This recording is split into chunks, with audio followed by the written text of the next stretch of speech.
Hey everyone, welcome back to the deep dive. Yeah, hey. You know why you're here, right? To get a handle on some of these big thinkers, some of these big ideas. Absolutely, and to do it quickly. Right. Like your shortcut, we're going to cut through all that dense stuff. Get right to the good stuff. Exactly. And today's thinker man, he's a tough one. He's a dense one. It's John Baudrillard. It is. Have you ever heard of this guy? I have indeed. Yeah. He's kind of a tough one to pin down. Yeah, he is. He's kind of all over the place. He is. I think the thing that people probably know him for the most is this idea of like how we experience reality in like the modern world. Right, in like a technological age. Exactly. In a post-truth age. It's a hyper-real. Yes, hyper-reality. That's it. So Jean Baudrillard, 1929 to 2007. That's right. And yeah, I mean, you try and pin a label on this guy. It's tough. It's tough. He's associated with postmodernism. He's associated with post-structuralism. Yep. Really, his ideas are just kind of all over the place. He's all over the place. Mm-hmm. He's one of those thinkers who really just defies easy categorization. Right, and that's why he's so interesting. That's why we're talking about him. Exactly, and he really does offer a really unique and I think critical perspective on a lot of, especially like modern culture. Yeah, absolutely. And so today we are drawing mostly from the Stanford Encyclopedia of Philosophy's entry on Baudrillard. Yes. So imagine you're listening to this and you are a King philosopher. king philosopher who's interested in truth, justice, and the... right, reality, society, power, all this Yep. stuff, but maybe you're coming at it from kind of a less conventional perspective, right? Absolutely, and I think that's what's so fascinating about Baudrillard is he offers these like really different ways of thinking about those kind of foundational ideas about society and reality. Right. So we're going to try and pull out some of the key insights that we think would be really intriguing to a king philosopher. Exactly. Even if his approach is a little bit, as I've said, unconventional. Yes, very much so. Yeah, we're going to be talking about some really kind of surprising elements of his thought, like his kind of critique of Marxism. Yeah, his aristocratic critique of Marxism. Yeah, his idea of simulation, which is so central to his work. It really is kind of his bread and butter. Yeah, and then later on this idea of the triumph of the object, which is really fascinating. Yeah, it gets really metaphysical. It does. It gets really heady. He does. So yeah, are you ready to dive in? Let's do it. Let's do it. So this guy, his thinking really comes out of some other really interesting critiques from the time. Yeah, absolutely. And the first one I want to mention is Henri Lefebvre. Yeah, Lefebvre. Who really looked at everyday life. Yeah, he was really one of the first to really try to theorize, like, what does it mean to live in this everydayness? Yeah, like that's the texture of our existence. Exactly. And how is that produced? And, like, what are the social forces that shape that? Right. And then we also have Roland Barthes. Yes, the semiotician. The semiotician. Extraordinaire. Yeah, who was really looking at the meaning in signs and symbols. Yeah, and how these signs and symbols don't just represent things, but they actually construct meaning. Right, like they don't just reflect reality. They are constitutive. Yeah, they make up reality. Exactly. And so Baudrillard's thought kind of emerges out of this milieu. Yeah, he really takes up these ideas and starts to kind of forge his own path. Yeah. So he really, in his early career, he's doing a lot of work in sociology and what's called semiology. Which is the study of science. Yeah, exactly. And even psychoanalysis. Yeah, the workings of the mind. So this period, I mean, we're talking late 60s, early 70s. This is where he produces some of his most important works. Right. So he's got like the system of objects. The Consumer Society. For a critique of the political economy of the sign. Yeah, that's a mouthful. It is. It's a bit of a mouthful. And it's in these books that he starts to develop some of his key concepts. Absolutely. So one of the key concepts he introduces that's really important for understanding his work is this idea of sign value. So how does that differ from kind of more traditional Marxist ideas about value, like use value, exchange value, all that stuff? Okay, so traditionally, like if you're thinking about Marx, Marx is really focused on use value, which is like what a product does, what its function is. Like a hammer's nails. Exactly. Hammer's nails, and then exchange value, which is like what you can trade it for in the market. Right. So like how much money is it worth? Okay. But Baudrillard comes along and he says, look, in our consumer society, there's this third kind of value that's becoming increasingly dominant, and that's sign value. So what is that? So sign value is basically the status, the prestige, the identity that we associate with things. Right? So it's not just what it does or how much money it's worth. It's like, What does it say about me when I own this thing? Yeah, it's the story it It's the tells. story it tells, exactly. So this sounds a lot like that idea of conspicuous consumption that Thorstein Veblen talked about, like buying a Rolex just to show off your wealth. It's exactly that. And Baudrillard takes that idea and he kind of blows it up and says this is actually a fundamental organizing principle of our entire society now, Wow, okay. right? So he says society increasingly is structured around this consumption and display of goods specifically for their sign value. So it's not even about having stuff anymore, it's about what that stuff says about you. Exactly. It's about the image it projects. Okay.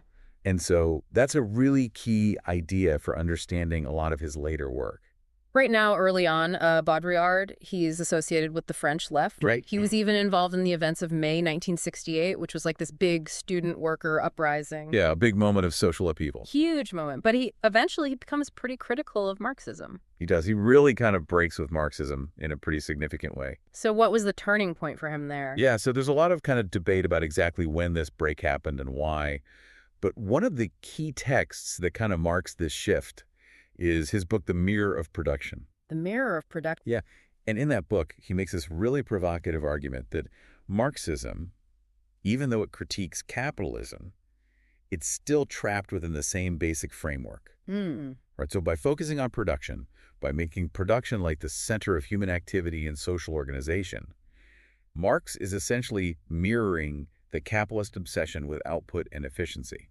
So he's still thinking in terms of material goods? Exactly. He's still thinking in terms of the economy. Right. And Baudrillard says that's not radical enough. We need to think beyond production. So if production's not the key, then what is? Yeah, so this is where this idea of symbolic exchange comes in. Ooh, that sounds a little bit abstract. It is a bit abstract. So how can we kind of wrap our heads around that? Yeah, so he gets this idea from a bunch of different thinkers. Georges Bataille is a big one. Marcel Mauss, also Alfred Jarry, the kind of absurdist playwright. Okay. And what they're all kind of pointing to are forms of interaction and exchange that stand outside of or in opposition to that capitalist emphasis on utility and profit. So we're talking about things that aren't necessarily useful or profitable, but they have They have value in a different way. value in it in a different way. Okay. Yeah. So think about things like expenditure, right? Like waste. Okay. Think about the act of giving a gift where you don't expect something in return. Right. Or even those potlatch ceremonies where they intentionally destroy wealth. Wow.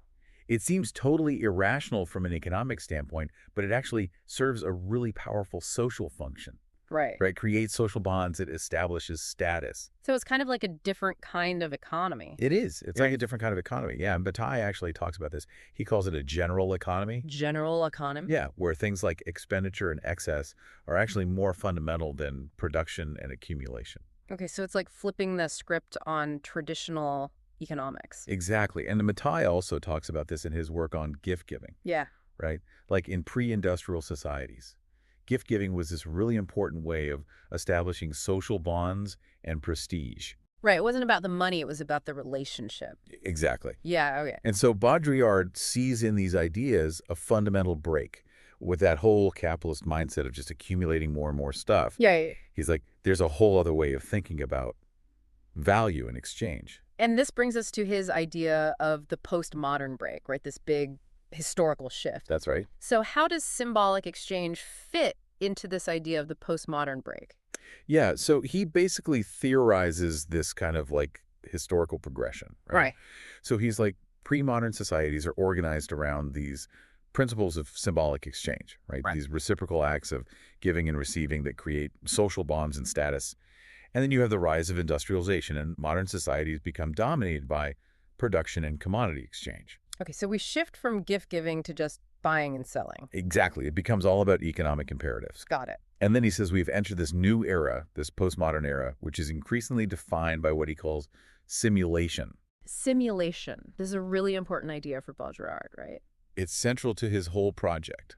So what does he mean by simulation? Okay, so simulation for him is basically the way that our culture produces images, signs, models that mediate and even replace our direct experience of reality. So So think about TV, the internet, social media, all these things. yeah. They're not just reflecting a reality that's out there, they're actually creating their own kind of reality. So it's not just that media represents reality, it's becoming a form of reality itself. Exactly. The lines are blurring. Okay, that's interesting. And so this leads to what he calls the end of political economy. The end of political economy. Yeah, he's like that traditional way of understanding society based on production and the economy that's breaking down. Wow. He says now it's all about social reproduction. It's about information, communication, knowledge. It's almost like the immaterial is becoming more important than the material. Exactly. The map is becoming the territory. Wow, okay. And then from there, he develops these even more like mind-bending concepts. Right, like hyperreality and implosion. Yeah, hyperreality is like the condition where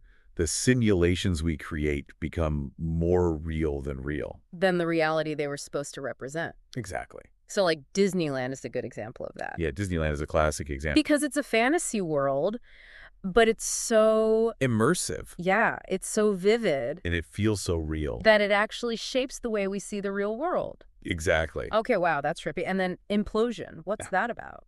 So implosion is basically the collapse of all these traditional boundaries that we used to have. Okay. So like the boundaries between social classes, between genders, between public and private, between politics and entertainment. Right, like all those things are just kind of collapsing in on themselves. They're imploding, exactly. Okay, so this is a pretty radical way of seeing the world. And I know he even had some pretty intense ideas about how this affects us as individuals, right? Oh, yeah. So like the pure screen and the ecstasy of communication. Right, so he sees the postmodern subject as like increasingly fragmented and like saturated by this constant bombardment of images and information. Right, like we're just drowning in it. We're drowning in it. And the ecstasy of communication, he calls it, isn't like this joyful connection between people. Right, it doesn't sound very ecstatic. No, it's more like this overwhelming proximity to it's a state of overexposure. Okay. Where the individual becomes almost like a pure screen, just passively absorbing all of this stuff without any real depth of engagement. Right. It's like we're just consuming, but not really processing. Exactly. Okay, so we've gone from his early social critiques to this really kind of mind-blowing theory of the postmodern condition. It's a lot. It is a lot, but his journey doesn't end there. No, it doesn't. The source we're looking at, it mentions that in the 1980s, his work starts to shift again. Yeah, it takes a bit of a turn. Yeah, it becomes more philosophical, even literary. Yeah, so you start to see these more abstract philosophical concepts coming in. And his writing gets a lot more like evocative and less like strictly sociological. So what prompted the shift? I think it's a combination of factors. Yeah. I mean, you have kind of the intellectual climate changing. You have Baudrillard himself kind of evolving as a thinker.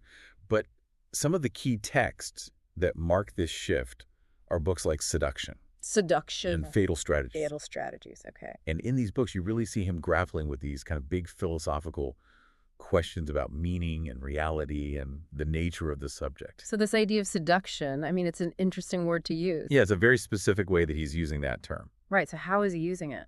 So for him, seduction is kind of like this alternative to that whole bourgeois focus on production. Okay. He sees it as this like aristocratic order of sign and ritual Okay. that emphasizes artifice and appearance and the play of surfaces. So it's kind of like a rejection of that kind of like work ethic, Protestant work ethic kind of thing? Exactly. Yeah, he's like, there's a whole other way of being in the world that's not about just producing more and more stuff. Right. It's about playing with appearances. It's about seduction.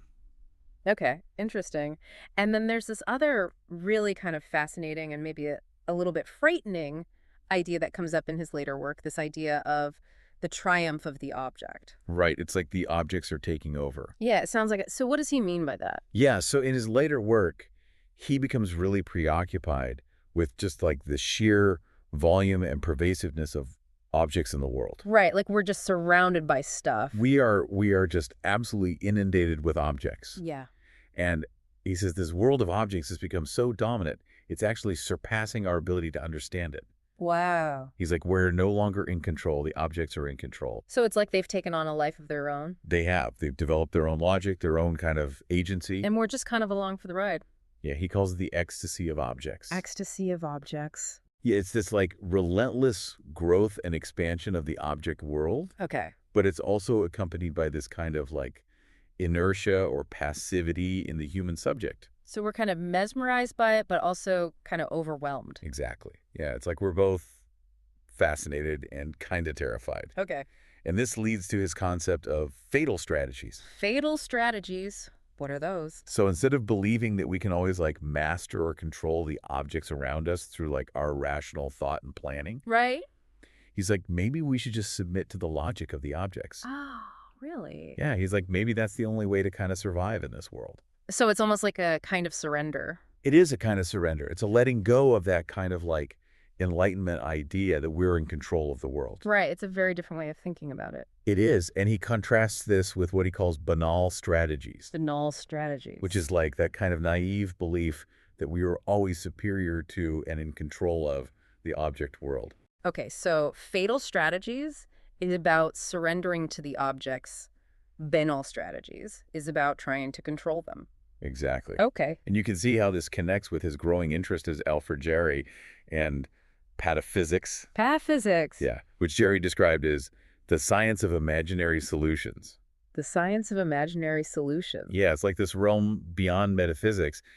It's characterized by absurdity, by reversals of logic, by the idea that objects have their own kind of rules and agency. Okay, so it's like a very playful, but also kind of like a dark and kind of absurdist way of looking at the world. It's very much in that vein. Yeah. Baudrillard is kind of trying to tap into that. Okay, so he's really trying to move beyond that traditional philosophical focus on the thinking subject. Yeah, he's like, it's not about the subject anymore, it's about the object. And this is where we get that idea of the reign of the object, right? Exactly, yeah. He's like, we've entered this new era where the objects are in charge. Wow. And then this idea of like imminent reversal comes in as well. Imminent reverse. Right, which is the idea that things tend to turn into their opposite. Okay. So like liberation can actually lead to new forms of servitude.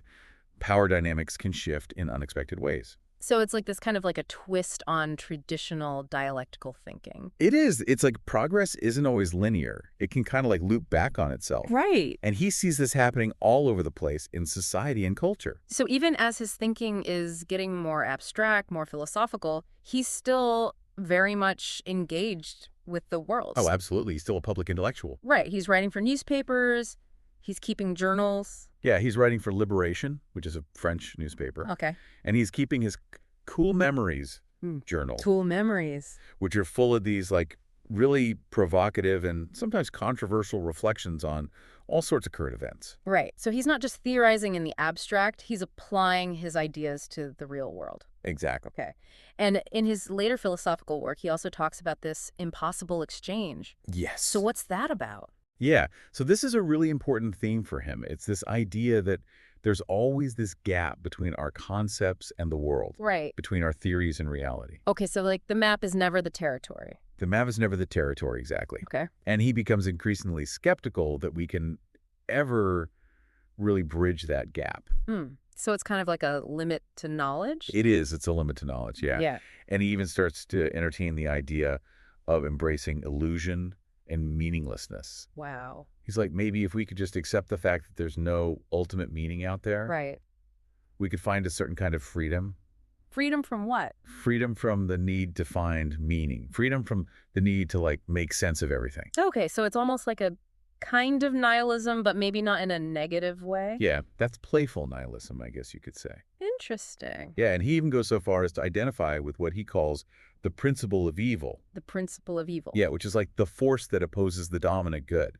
Okay, so it's kind of like a contrarian impulse. He's always pushing back against whatever the established truth is. Okay. And this brings us to this really fascinating idea of theory fiction or anticipatory theory. Theory fiction, so it's like he's blurring the lines between theory and fiction. Exactly. Yeah, he's saying that theory needs to become more like fiction in order to grasp this kind of crazy reality that we're living in. Right, because reality is already stranger than fiction. Exactly. Okay. And he sees his own work as kind of like an attempt to simulate or anticipate events that are unfolding so rapidly that they kind of like outstrip our existing ways of understanding them. So he's trying to get ahead of the curve. He's trying to be a futurist in a way. Right, but his track record as a political analyst wasn't perfect. Right? Yeah. I mean, there were definitely some hits and misses. The source mentions the Berlin Wall. Yeah, he famously thought that the Berlin Wall was going to be around for a lot longer than it was. Right. And then he came down and he was kind of like, oh, okay. Whoops. So yeah, he wasn't always right. But even when he was wrong, his analyses were always really provocative and interesting. Right. It's more about asking the right questions than getting the right answers. Exactly. Okay. And he did offer some really interesting perspectives on globalization. Right. He saw it as this kind of like homogenizing force Okay. that kind of crushes singularity and individuality. So he wasn't a big fan of globalization? No, he was pretty critical of it. Okay. He saw it as part of this kind of like broader trend of the world becoming more and more simulated and less real. Right. And this brings us back to that central idea of the disappearance of the real. Yeah, which he famously called the perfect crime. The perfect crime. Yeah, it's like the ultimate vanishing act. So for him, the real is disappearing because it's being replaced by all these simulations. Exactly. It's like we're living in a world of copies without an original. Wow. That's kind of a bleak outlook. It is. It's a little bit bleak, but I think it's also a really important provocation. Right. Like it's making us question what we even mean by reality.